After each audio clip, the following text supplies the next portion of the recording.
नमस्कार दोस्तों। आज हम देखेंगे कि शिक्षा के अभिकरण क्या हैं, इसकी परिभाषा क्या है और शिक्षा के अभिकरण कितने प्रकार के होते हैं, उनके कौन-कौन से उदाहरण हैं तथा शिक्षा के अभिकरणों की कौन-कौन सी विशेषताएं होती हैं। तो अगर सामान्य बात की जाए शिक्षा के अभिकरण की, तो इसको कहा जाता है एजेंसी ऑफ एजुकेशन या साधन जिसके माध्यम से हम शिक्षा प्राप्त करते हैं।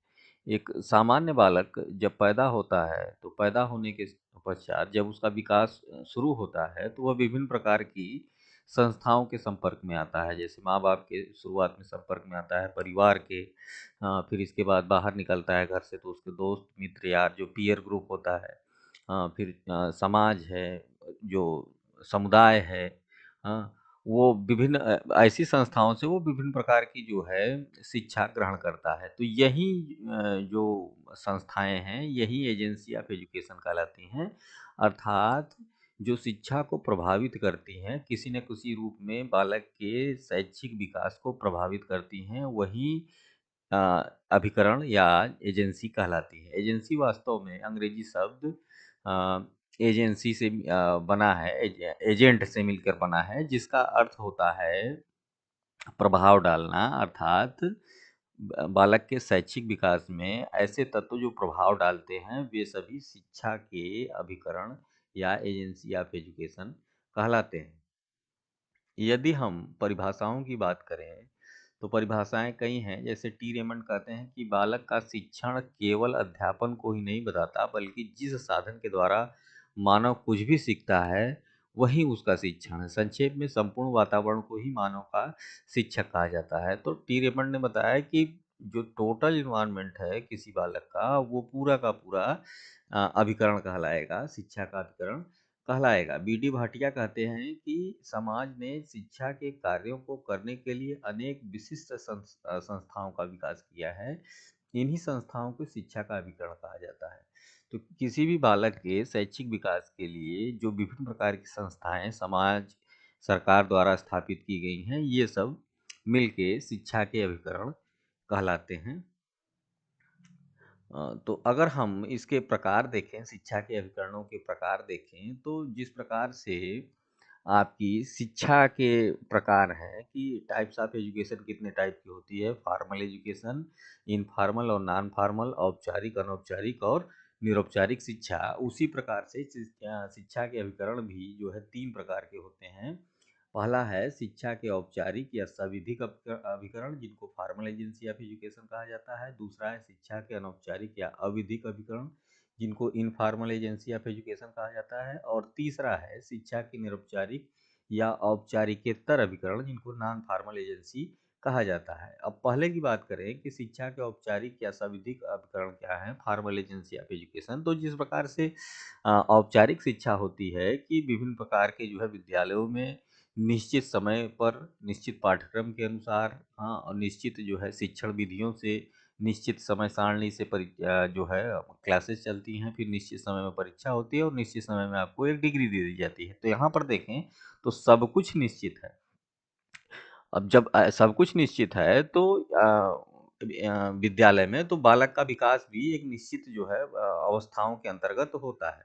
तो ये अगर विद्यालय को हम जो है निश्चितता के दायरे में रखें, तो ये जो है एक औपचारिक अभिकरण कहलाता है। तो जहाँ अब इस तरीके से समझें कि जहाँ सब कुछ निश्चित निश्चित है, शिक्षा के उद्देश्य, पाठ्यक्रम, शिक्षण विधि, जो भी नियम कानून है, जो व्यवस्थाएं हैं, वो सब कुछ निश्चित हैं। तो ऐसी संस्थाएं जो है शिक्षा के अभिकरण कहलाएंगी कि जहाँ सब कुछ निश्चित हो, जहाँ से बालक शिक्षा ले और सब कुछ निश्चित हो, वो शिक्षा के अभिकरण औपचारिक अभिकरण कहलाएंगे। अब इनके जो है कुछ उदाहरण देखें कि शिक्षा के औपचारिक अभिकरणों के कौन-कौन से उदाहरण हैं। तो जैसे आपका जो है स्कूल है, हाँ, विद्यालय है, लाइब्रेरी है, म्यूज़ियम है, रीडिंग रूम है, आर्ट रूम है, डिफरेंट टाइप्स की जो है कॉन्फ्रेंसेस होती हैं, डिफरेंट टाइप्स की जो है आपकी समितियाँ बनाई जाती हैं, सभाएँ होती हैं, हाँ, और सेमिनार होते हैं। ये सब के सब जो है आपके शिक्षा के औपचारिक अभिकरण के अंतर्गत आते हैं, क्योंकि यहाँ पर सब कुछ पहले से निश्चित होता है,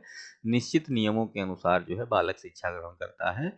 तो ऐसी परिस्थितियों में ये जो है औपचारिक अभिकरण कहलाते हैं। तो सबसे बड़ा उदाहरण आपका विद्यालय ही है शिक्षा के औपचारिक उपकरण के रूप में, कि विद्यालय जो है कैसे शिक्षा के उपकरण के रूप में काम करता है।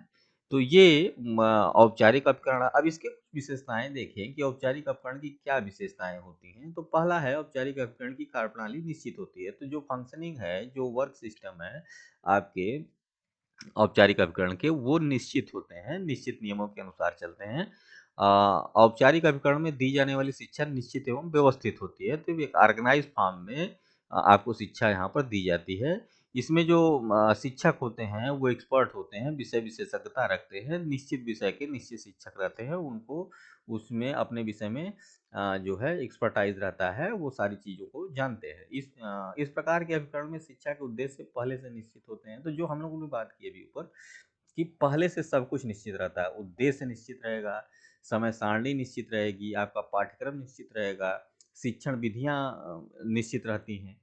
हाँ, इस प्रकार के अभिकरण में उद्देश्यों के अनुसार विद्यार्थियों को विशेष व्यवसाय के लिए तैयार किया जाता है। तो जिस प्रकार की आप शिक्षा ग्रहण करते हैं, उसी प्रकार के आप प्रोफेशन को चुनते हैं। तो ये पहले से निर्धारित रहता है कि हमको किस फील्ड में जाना है। फिर है, इस प्रकार के उपकरण एक निश्चित पाठ्यक्रम पहले से तैयार कर लिया जाता है, तो सारी चीज़ें निश्चित रह जाती हैं पहले से। इस प्रकार के उपकरण में देश और समाज को एक निश्चित दिशा प्रदान की जाती है, कि मान लीजिए हमको आईटी के बच्चों को जो है ज़्यादा बनाना है, या इंजीनियर बनाने हैं, डॉक्टर बनाने हैं, तो उसी प्रकार की शिक्षा की व्यवस्था की जाती है। तो एक निश्चित दिशा जो है देश को दी जाती है।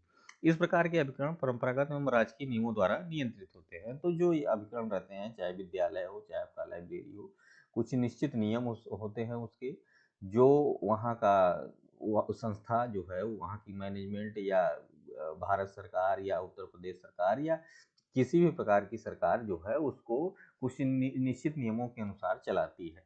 तो ये कुछ विशेषताएं हैं औपचारिक अभिकरण की। अब दूसरा जो है प्रकार देखें कि शिक्षा का अनौपचारिक या अविधिक अभिकरण, जिसको इनफॉर्मल एजेंसी ऑफ एजुकेशन कहते हैं, वो क्या होता है। तो हम फिर उसी पर जाएंगे कि शिक्षा के जो हम प्रकार देखते हैं, कि शिक्षा के प्रकार में जो अनौपचारिक शिक्षा का प्रकार है, कि शिक्षा हमको कहीं से भी मिल जाती है, कोई निश्चित समय स्थान जो है निश्चित नहीं रहता, कहीं से भी हमको शिक्षा अगर मिल रही है, तो वो जो है सारे के सारे जो है इनफॉर्मल एजेंसी के अंतर्गत आएंगे, जिसमें कुछ भी निश्चित नहीं रहता, ना कोई शिक्षण विधि निश्चित रहती है, ना कोई पाठ्यक्रम, ना कोई समय, ना कोई स्थान, कुछ भी निश्चित नहीं रहता, और हम वहाँ से शिक्षा लेते हैं, तो वो जो है अनौपचारिक शिक्षा कहलाती है। और ये इस प्रकार जहाँ ये शिक्षा हमको मिलती है, वो अनौपचारिक अभिकरण कहलाते हैं। हाँ, तो इसमें पहले से पूर्व निर्धारित कुछ नहीं रहता, प्री डिटरमाइंड आप कुछ भी नहीं करते हैं, जहाँ से भी बालक को शिक्षा मिल जाए, वो जो है सब की सब जो है अनौपचारिक अभिकरण के अंतर्गत आएगी। अब अनौपचारिक अभिकरणों के आप कुछ एग्जाम्पल देखें, तो जैसे आपका घर है, परिवार, घर परिवार होता है, आपका फैमिली है, तो यहाँ पर कुछ भी निश्चित नहीं रहता, किसी भी प्रकार की शिक्षा आपको कहीं भी मिल जाती है। आपका जो खेल है, खेल समुदाय है, जो आपका प्लेइंग कम्युनिटी है, जो आपके मित्र यार है, जो खेल खेलते हैं। फिर है समाज, सोसाइटी, हाँ, स्टेट है, प्रेस है, आकाशवाणी है, आकाशवाणी में रेडियो वगैरह सुनते रहते हैं, दूरदर्शन है, हाँ, पत्र पत्रिकाएं हैं, डिफरेंट टाइप्स की जो है फिल्में आप देखते हैं, हाँ, खेल के जो संघ है, सामाजिक सांस्कृतिक संस्थाएं हैं, राजनीतिक संस्थाएं हैं, कभी कभी एक्सकर्शन वगैरह पे जाते हैं, टूर वगैरह पे यात्राएं करते हैं, एनएसएस है, एनसीसी है, हाँ, डिफरेंट टाइप्स के क्लब बनाए जाते हैं।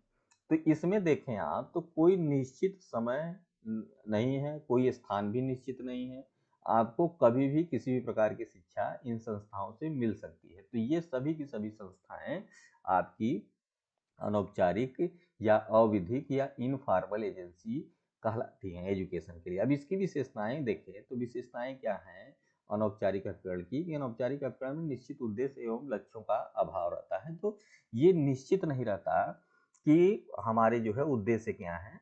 फिर है, अनौपचारिक उपकरण में कोई बंधन नहीं होता, ये पूर्ण स्वतंत्र होता है, जब आपका मन करे तब आप जो है लोगों से बातचीत करें, अपने खेलने जाएं, या फिल्म देखें, तो ये इसमें कोई जो है बाउंडेशन नहीं रहती, एकदम फ्री है, जब आपका मन करे जो करना है वो करें।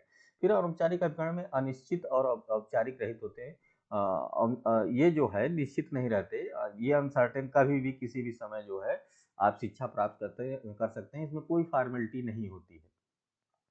फिर है अनौपचारिक अभिकरण में बालक अपनी सुविधा अनुसार क्रिया करता है। तो ऐसा बालक जो है अपनी मर्जी से अपने अनुसार जो है जब उसका मन करता है तब वो क्रिया करता है, एक्टिविटी करता है। आपका खेलने का मन नहीं है तो आप नहीं खेलेंगे। लेकिन अगर मान लीजिए फॉर्मल एजुकेशन में चले जाएं, फॉर्मल एजेंसी में, तो अगर क्लासेस है तो मजबूरी बनती है क्लास करना। तो यहाँ पर अनौपचारिक अभिकरण में ये सुविधा मिलती है आपको कि आप अपनी कन्वीनियंस के हिसाब से जब आपका मन करे तब आप अपना कार्य करें। फिर है इस प्रकार के अभिकरण में शिक्षा आजीवन चलती रहती है। तो ये शिक्षा बाउंड नहीं रहती, ये कभी भी किसी भी समय चलती रहती है। जैसे भाई औपचारिक अभिकरण में एक निश्चित होता है कि high school, inter 1 2 3 4 5 higher education कितना होगा, बीए कितने साल का होगा। लेकिन अनौपचारिक अभिकरण में ये सब बाधाएं नहीं रहती, शिक्षा जीवन भर चलेगी। फिर अनौपचारिक अभिकरण से मनुष्य सामान्य जीने योग्य बनता है। तो एक नॉर्मल लाइफ जो मनुष्य की होती है, आपके मूल्य, संस्कार, व्यवहार, कैसे किसके साथ बात करनी है, ये सब की जानकारी हमको फॉर्मल इनफॉर्मल एजुकेशन से मिलती है। फिर है इन अनौपचारिक अभिकरण जीवन की समस्याओं को हल करने में सहायता प्रदान करते हैं। तो जो आपके जीवन की व्यवहारिक समस्याएं हैं उनको हल करने के लिए अनौपचारिक अभिकरण अत्यंत उपयोगी होते हैं। फिर इस प्रकार के अभिकरण में शिक्षा के असीमित साधन होते हैं जिन्हें व्यवहारिक शिक्षा जिनसे जो है व्यवहारिक शिक्षा प्राप्त होती है। तो अब इसको ऐसे समझें कि इसमें कोई निश्चित जो है एजेंसी नहीं है, कहीं से भी शिक्षा अगर आपको मिल रही है वो सब की सब एज ए एजेंसी इन आप इनफॉर्मल एजुकेशन कहलाएंगी। तो इसमें जो साधन होते हैं वो निश्चित नहीं होते, उनकी संख्या निश्चित नहीं होती, कितने भी हो सकते हैं। फिर तीसरा प्रकार जो है शिक्षा के निरौपचारिक या औपचारिकेतर अभिकरण, या इसको जो है non formal agency of education भी कहा जाता है। ये क्या होते हैं, इसमें देखिए औपचारिक अभिकरण में सारी चीजें निश्चित थी, अनौपचारिक में कुछ भी निश्चित नहीं था। लेकिन औपचारिकेतर में कुछ चीजें निश्चित रहती हैं कि आप अपनी सुविधा के अनुसार जो है शिक्षा ले सकते हैं, तो समय की कोई बाउंडेशन नहीं रहती है। लेकिन जो पाठ्यक्रम आप जो है चयनित कर रहे हैं और उसके क्या उद्देश्य हैं वो निश्चित रहते हैं। हाँ, ये इसका मुख्य इसको ऐसे समझें कि जो आपकी दूरस्थ शिक्षा है, जो ओपन यूनिवर्सिटी हैं, जो मुक्त विश्वविद्यालय हैं, जो मुक्त शिक्षा प्रदान करते हैं, ओपन यूनिवर्सिटीज या ओपन स्कूल, वहाँ पर देखें तो कोई जो है एज बाउंडेशन नहीं है, टाइम बाउंडेशन नहीं है। हाँ, लेकिन दो चीजें कि शिक्षा का उद्देश्य निश्चित है और पाठ्यक्रम निश्चित है। जब आपको परीक्षा देनी हो, जब आपको एडमिशन लेना हो, कभी भी आप जो है एडमिशन ले सकते हैं, कभी भी परीक्षा दे सकते हैं आपकी सुविधा के अनुसार, कहीं से भी कहीं भी रहे वो आप जो है एग्जाम दे सकते हैं अपनी सुविधा अनुसार। लेकिन दो चीजें निश्चित रहेंगी कि कौन सा आप पाठ्यक्रम चयनित कर रहे हैं और उस पाठ्यक्रम को पढ़ने के बाद आपको क्या बनना है। तो ये एक दो चीजें निश्चित हैं, बाकी सारी की सारी चीजें इनफॉर्मल एजुकेशन की तरह हैं, जब आपका मन करे तब पढ़िए।